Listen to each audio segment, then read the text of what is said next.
Bac mathématiques, Amérique du Nord, 21 mai 2025, exercice 4, partie C, petit 4. Donc, c'est la dernière question de la partie C. Et donc, dans cette question, on a donc dans la partie C une fonction f que l'on a étudiée. On a étudié ses variations.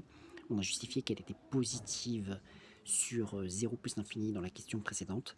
Et là, donc, ils nous disent C de f et la courbe de f dans, dans un repère orthogonal. Et grand F, la fonction grand F est définie par grand F de x est égal à moins x carré, moins 5x, moins 7, e de moins x. On admet que c'est une primitive de la fonction f, donc on n'a pas besoin nous-mêmes de trouver une primitive. Ça aurait été peut-être un petit peu difficile.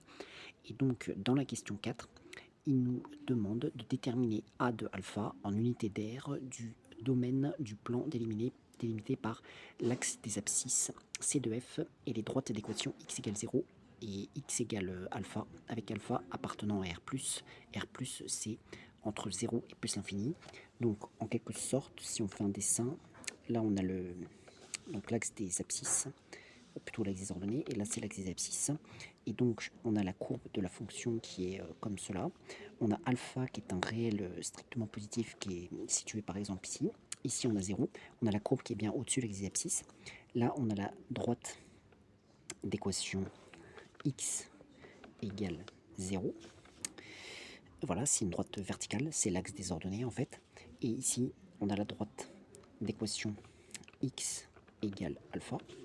Là, on a la courbe C de f. Bon, c'est peut-être pas réellement cette courbe-là. Hein. Et ça, c'est l'axe des abscisses.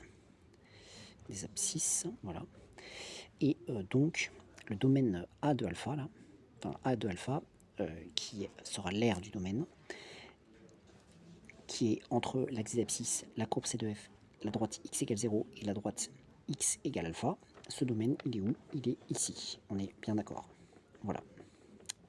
Et il faut savoir que quand une fonction elle est positive sur un intervalle, et qu'elle admet une intégrale, c'est-à-dire qu'on peut l'intégrer, c'est-à-dire qu'elle a une primitive, il faut savoir que le domaine délimité par la courbe, l'axe des abscisses et les deux droites x égale quelque chose et x égale quelque chose, et ben c'est égal à l'intégrale de cette fonction entre les deux bornes en question qui définit ces deux droites verticales, c'est-à-dire entre 0 et alpha. Donc, c'est comme cela qu'on va calculer ces terres. Donc, on va justifier, on va rappeler déjà que d'après la question 3, donc d'après la question 3, donc f de x est supérieur ou égal à 0 pour x appartenant à R+, c'est-à-dire 0 plus infini, hein, c'est la même chose que l'intervalle 0 plus infini avec 0 inclus. Et donc, on peut dire, puisque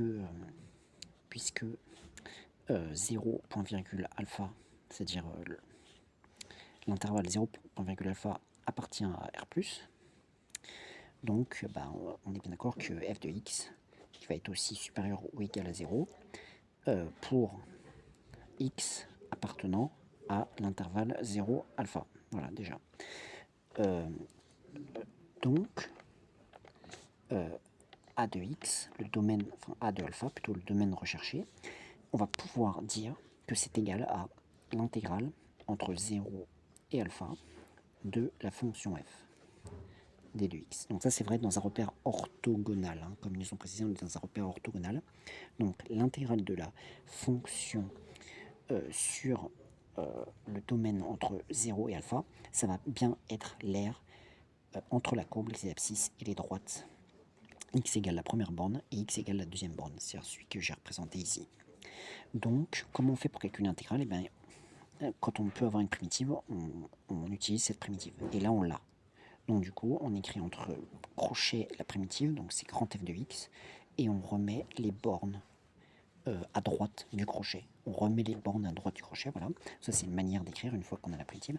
Ensuite, comment est-ce que l'on calcule? On fait l'image par la primitive de la borne du haut, moins l'image par la primitive de la borne du bas, Donc ça va faire f de grand alpha moins grand F de 0.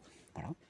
Et donc ensuite, on va calculer avec l'expression de la fonction grand F qui est donnée là-bas. Donc du coup, ça va nous donner moins alpha au carré, moins 5 alpha, moins 7, e de moins alpha. Voilà, donc ça c'était pour f de grand alpha, mais moins, ensuite il faut faire f de 0.